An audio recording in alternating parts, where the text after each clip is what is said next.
नमस्कार, मैं Rakesh Sharma NYU news से।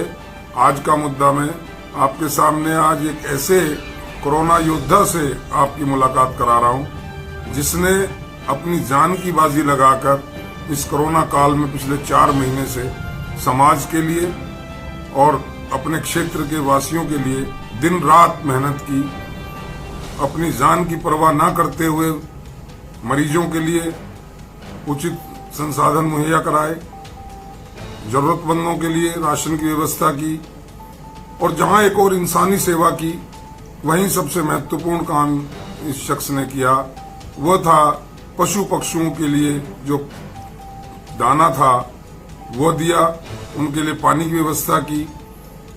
जो पशु लावारिस घूम रहे थे उनके लिए खाने के लिए, पानी के लिए उनकी व्यवस्था की और ऐसे गरीब लोगों के लिए जिनके पास कोई साधन नहीं था, जिनकी कहीं पहुंच नहीं थी, उनके लिए फाइनेंस की सुविधा भी इन्होंने अपनी तरफ से की। ऐसे शख्सियत के साथ मैं आज आपको परिचय करा दूं, वो हैं दीपक यादव जी। दीपक यादव जी, आपका हमारे शो में स्वागत है। नमस्कार। दीपक यादव जी जिला पंचायत मेंबर हैं और बहुजन समाज पार्टी से संबंधित हैं। बहुजन समाज पार्टी में बहुत बढ़ चढ़कर इनकी कार्यशैली को देखा जाता है। मैं सीधा दीपक जी आप पर आ रहा हूं कि आप जिस परिवार से संबंध रखते हैं, जहां आपका जन्म हुआ, जैसा कि मुझे पता है कि विलेज कोना में जो सुभानपुर डिस्ट्रिक्ट बागपत में है, आप वहां आपका जन्म हुआ, आपके पिता एक किसान रहे और आपकी कोई पृष्ठभूमि राजनीतिक नहीं रही। तो मैं जानना चाहूंगा कि आपका राजनीति में रुझान कब हुआ? मैं MM डिग्री कॉलेज में पढ़ता था खिकड़ा, क्योंकि हमारे बागपत में सिर्फ या तो बड़ौत में कॉलेज थे या एक कॉलेज बना था पंडित डालचंद शर्मा जी, जिन्होंने अपनी जमीन देके एक डिग्री कॉलेज बनाया था, वहाँ पढ़ते थे।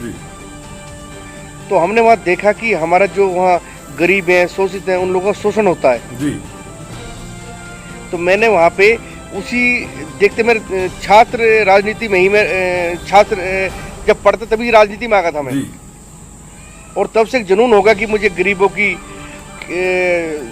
मदद करनी है। तो आपने छात्र राजनीति शुरू की, उसके बाद आप कौन सी राजनीतिक पार्टी से जुड़े?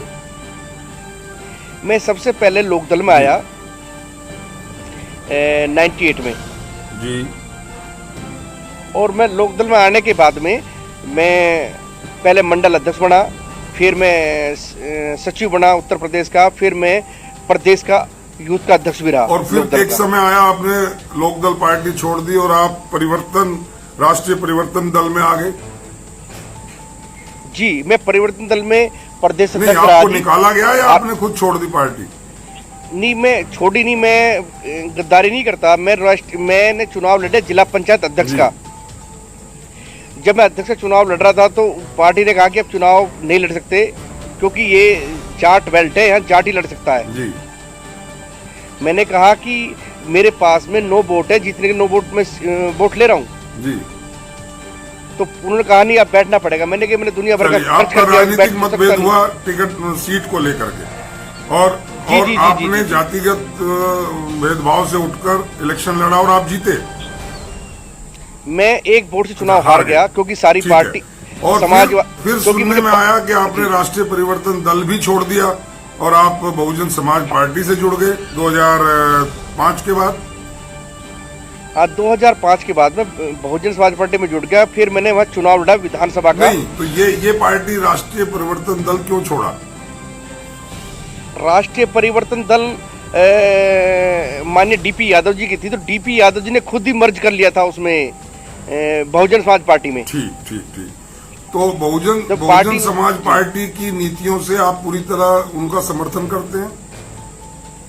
बिल्कुल, सच्चा सिपाही हूँ पार्टी का, और पार्टी में ही रहूंगा और पार्टी के लिए काम करता हूँ जी। तो चलिए, मैं अब आपको इस कोरोना काल में लेकर आता हूँ। कोरोना काल में जैसा क्षेत्र के लोगों ने मुझे बताया कि आपने जितनी भी आपके क्षेत्र में शादियां हुई और मान ना मान मैं तेरा मेहमान, आपको किसी ने बुलाया भी नहीं। जी। बुलाया भी नहीं का मतलब आपको कोई औपचारिक निमंत्रण नहीं मिला, लेकिन ऐसा जी, सुनने में आया कि आप बिना बुलाए उन शादियों में पहुंचे और आपने वहां कन्यादान किया। क्या ये सच है? बिल्कुल सच्चाई है। मेरी अब से नहीं, पहले से आदत है ये। किसी भी लड़की की शादी हो मेरे यहाँ पे, मेरे पास कार्ड आया ना है, मैं लड़की की शादी बिन बुलाए चलाता हूँ कन्यादान देने के लिए। क्या आपको बेटी कभी ऐसा महसूस हुआ कि आपको ऐसे नहीं जाना चाहिए गांव देहात में?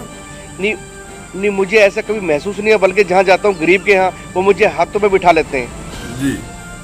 बड़ा सम्मान मिलता है मेरे को, तो बड़े गर्व होता है कि लोग बड़े बोलते जी बिना बुलाए आ रहे हो, बड़ा सम्मान करते हैं मेरा। आप कोरोना के पिछले 4-5 महीने से, जब से कोरोना का कहर शुरू हुआ, तो आपने अपने क्षेत्र में खाना बनवा कर बांटा, कुछ लोगों को आपने सूखा राशन घर घर जाकर दिया, तो आपको डर नहीं लगा कि आपको भी ये संकट में हो सकता है?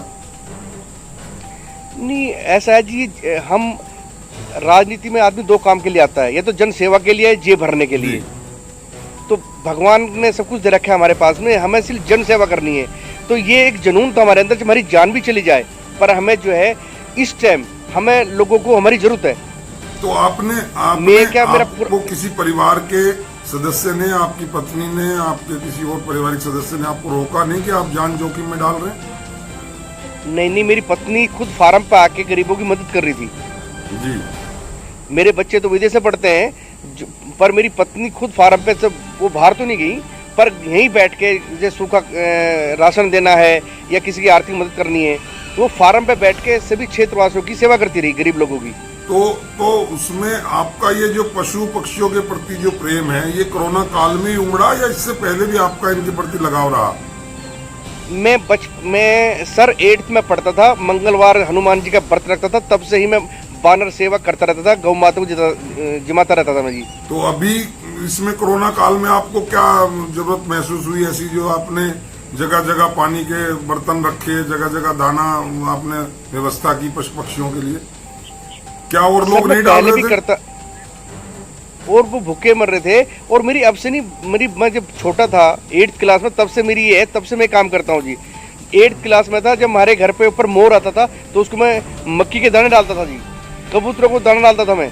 तो शुरू से ही मेरी ये है, पर ये कि मैंने इसे अपना क्या कहते हैं सोशल मीडिया में हाईलाइट करना शुरू कर दिया मेरे कुछ समर्थकों ने। नहीं, तो क्या आपका ये राजनीतिक स्टंट नहीं है इस तरह का दिखाना या करना, या आपका वाकई दिली प्रेम है ये? मेरा दिली प्रेम है सर, अब से यहाँ पे नहीं। मैं आपको बताऊं जी, मेरे एक भंडारा वैष्णो देवी चलता रहता है जी, महीने में एक या 1.5 महीने चलाते हैं वहाँ पे। तो हम दिखावा नहीं करते, ये दिली प्रेम है हमारा जी। नहीं, तो कुछ लोगों का, आपके विरोधियों का, दूसरी पार्टी के लोगों का कहना है, भारतीय जनता पार्टी के लोगों का, कांग्रेस की पार्टी के लोगों का, कि आप राजनीति करने के लिए ये हथकंडे अपनाते हैं। सर अभी कौन सी राजनीति कर रहे हैं? ये तो सच्ची सेवा तो अभी है ना, जो लोग घर से नहीं निकले। राजनीति में जो अच्छे पदाधिकारी हैं, हमारे यहाँ का विधायक है या कोई भी है, वो घर से निकले नहीं, वो अपने घर में छुप के बैठ गए। हमें जनता ने इसलिए तो चुना है कि हम उन बुरे वक्त में उनके काम आए। तो आपको लगा नहीं कि अगर आपको इस बीमारी हो गई, आपकी जान भी जा सकती है? हाँ, जब सर हम इसीलिए, मैंने कहा राजनीति में आदमी 2 काम के लिए आता है, या तो पैसा कमाने या जन सेवा करने। आज की डेट में 98% आदमी पैसा कमाना आता है। 98 में है या 2% में? मैं 2% में हूँ सर। आप क्यों नहीं कमाना चाहते पैसा? भगवान की दी मौज है। मैं बागपत में सबसे बड़ा किसान हूँ। मेरे पास में 1100 बीघे जमीन है जी। मेरा हर जगह अपना एक ठिकाना है, चाहे मसूरी हो, चाहे खंडाला हो, चाहे बागपत हो, चाहे बदायूं हो या शाहजहानपुर हो। हमने सुना कि आपने कुछ बच्चों को गोद भी लिया था जो गरीब बच्चे थे, और उनकी आपने एजुकेशन का, उनके खाने पीने का, उनके सारी व्यवस्थाएं आपने की। क्या ये सच है? हाँ, मैंने बच्चे 2014 में 11 बच्चे गोद लिए साउथ अफ्रीका में जी। और जो मैंने 3 साल से यहाँ ले रखे हैं अपने बागपत में, यहाँ भी 15 बच्चे हैं जिनकी लिखाई पढ़ाई मैंने गोद लिए हुए हैं बच्चे। क्या आपके यहाँ यहाँ अगर कोई गरीब आदमी आता है, आपके घर पे आते होंगे लोग, क्या आप उनकी जो आर्थिक मदद करते हैं वो मदद के तौर पे करते हैं या आप उनको उधार पैसा देते हैं? मदद के रूप में सर। नहीं, आपके विरोधी आपको कहते हैं कि आप जो है उनसे ब्याज पर पैसा देते हैं, क्या ये सच है? सर हमने आज तक किसी भी अपने जीवन में ब्याज वाला काम किया ही नहीं। तो उनसे वापस किस तरह लेते हैं आप पैसा? सर मदद आदि किसी लड़की की शादी 11,000 21,000 रुपए दे, वापसी थोड़ी लेने सर, दे दी उनको, एक दान है सर वो तो एक। अच्छा, वो सेवा भाव से आप काम करते हैं? सेवा भाव जी। तो आपको पार्टी में अभी विधायक के तौर पे अगर पार्टी टिकट देती है तो क्या आप चुनाव लड़ेंगे? हाँ बिल्कुल चुनाव लड़ूंगा। आज हमारे यहीं आज पार्टी का कार्यक्रम था जी। और पार्टी प्रपोज कर रही है, दोनों चुनाव लड़ने के लिए घोषित किया है, जिला पंचायत अध्यक्ष और विधायक। चलिए मान लेता हूं कि पार्टी ने किसी कारणवश, जो आपकी पार्टी का एक ट्रेंड रहा है कि बहन जी जो हैं वो एन मौके पे इलेक्शन से 1 महीना 15 दिन पहले कैंडिडेट बदल देती है, अगर आपको बदल दिया गया तो क्या आप पार्टी में रहेंगे या पार्टी बदल देंगे? मैं पार्टी का सच्चा कार्यकर्ता हूं सर, सिपाही हूं मैं। सिपाही तो हैं मान लिया, लेकिन अगर आपको टिकट नहीं दिया गया, आपकी जगह किसी XYZ किसी और को टिकट दिया गया, तो आप पार्टी में रहेंगे या पार्टी छोड़ देंगे? सर 2007 जब यहाँ पे हुए थे ना चुनाव जी। नहीं, मेरा सवाल सीधा सा है, अभी पार्टी अगले चुनाव में आपको टिकट नहीं दे रही मान लो, या किसी भी वजह से मना कर देती है, मैं पार्टी के साथ रहूंगा जी, मैं पार्टी छोड़ के नहीं जाऊंगा, पार्टी में रहूंगा जी, मैं पार्टी का सच्चा सिपाही हूँ। पार्टी नहीं छोड़ेंगे ये पक्का है? पूरा देश देख रहा है आपको, क्योंकि आपने पहले भी 2 पार्टियां छोड़ी हैं सिर्फ इलेक्शन की वजह से। नहीं, पार्टी नहीं छोड़ी सर, पहली पार्टी ने मुझे पहले टिकट दे दिया था, सिंबल दे दिया था लोकदल ने, फिर छीन लिया मुझसे। वही अगर बसपा ने किया तो आपको टिकट भी दे दिया, सिंबल भी दे दिया, फिर बदल दिया गया तो? नहीं सर, ऐसा अब नहीं होगा। हुआ आपकी पार्टी सुप्रीमो ने कई लोगों के साथ ऐसा किया है, मैं इसलिए कह रहा हूँ आपको जी। अगर आपको आज एश्योरेंस दे दिया गया कि आपको चुनाव लड़ना है और चुनाव से ठीक 15 दिन 20 दिन पहले आपको कहा गया कि आपको हम बदल रहे हैं, किसी और कैंडिडेट को ला रहे हैं, तो क्या आप पार्टी में रहेंगे? सर मैं पार्टी के साथ हूँ, यहाँ मुझे विधानसभा टिकट देना था, पर हेमलता चौधरी को बागपत से टिकट दे दिया, मैंने तब पार्टी छोड़ी, उसको चुनाव लड़वाया, चुनाव जितवाया मैंने। आपको लगता है बसपा दोबारा उत्तर प्रदेश में आ सकती है? दोबारा आएगी जी, क्योंकि जो शासन आज देखो ना, 8 पुलिस वाले विकास दुबे ने शहीद कर दिए जी। जब बहन जी थी तो कोई भी अपराधी डरते थे, अधिकारी डरते थे। नहीं, हमने तो सुना है कि उत्तर प्रदेश की जो वर्तमान सरकार है उसमें अपराधी सबसे ज्यादा डरे। सर अपराधी का रिकॉर्ड देख लो, जितने मुठभेड़ में पुलिस ने जो है ना जी, अब क्या कि अब एक मीडिया में ट्रेंड है, एक के गोली मार दी उसे दिखा देंगे, पर जितनी मुठभेड़ बहन जी के कार्यकाल में हुई है, जितनी ज्यादा बदमाश मारे गए, पकड़े गए, वो उठा के देख लो जी। अभी जो मुठभेड़ हो रही है, जो अभी बदमाशों को मारा गया या वो किसी भी वजह से मरे, क्या वो कम है आपके हिसाब से? बिल्कुल कम है जी, अपराधी खुलेआम घूम रहे। देखो जी, एक अपराधी 8 पुलिस शहीद कर रहा है, 7 को घायल कर रहा है जी। क्या आपकी पार्टी आपराधिक छवि वालों को टिकट देगी? अपराधी टिकट, अब सर अपराधी क्या है, अपराध तो मुकदमे मेरे ऊपर भी है, पर मैंने कोई किसी लूटपाट थोड़ी की, राजनीति में आया था, उससे पहले मेरे पे एक मुकदमा नहीं था। मुकदमों की बात नहीं कर रहा हूँ, चलिए मैं दूसरे विषय पे आता हूँ। क्या आपको टिकट ना मिलने की स्थिति में भी आप ये सेवा काम का कार्य जारी रखेंगे? बिल्कुल रखूंगा सर मैं। अभी कोई प्लान आपका, कोई बच्चों की शिक्षा के लिए आपके क्षेत्र में कौन सी बड़ी समस्या है जो आप समझते हैं कि आप विधायक बन गए तो कर सकते हैं, जो अब नहीं कर पा रहा कोई? हाँ सर, मैंने क्या है, जो ऑनलाइन पढ़े, मैंने अभी तकरीबन 1000 मोबाइल की व्यवस्था कर रहा हूँ, जो बच्चे नहीं पढ़ पा रहे हैं, क्योंकि आजकल घर से पढ़ा रहे हैं वो ऑनलाइन, वो गरीब लोग हैं, तो जो मेरे क्षेत्र में है उनके मैंने चिन्हित कर रहा हूँ। 1000 मोबाइल का मैंने ऑर्डर दिया है। अभी मैंने 13 तारीख को मेरा जन्मदिन है, 13 तारीख को 50 मोबाइल गरीबों को पहले बांट रहा हूँ, उसके बाद में फिर आगे 950 और बांटूंगा। चलिए, हमारी तरफ से भी, इस चैनल की तरफ से आपको जन्मदिन की हार्दिक शुभकामनाएं। हम सिर्फ ये जानना चाहते हैं कि ऐसा कौन सा काम दीपक यादव करेंगे जो अभी तक इस क्षेत्र में स्थानीय नेताओं ने नहीं किया, अगर वो विधायक बन जाते हैं?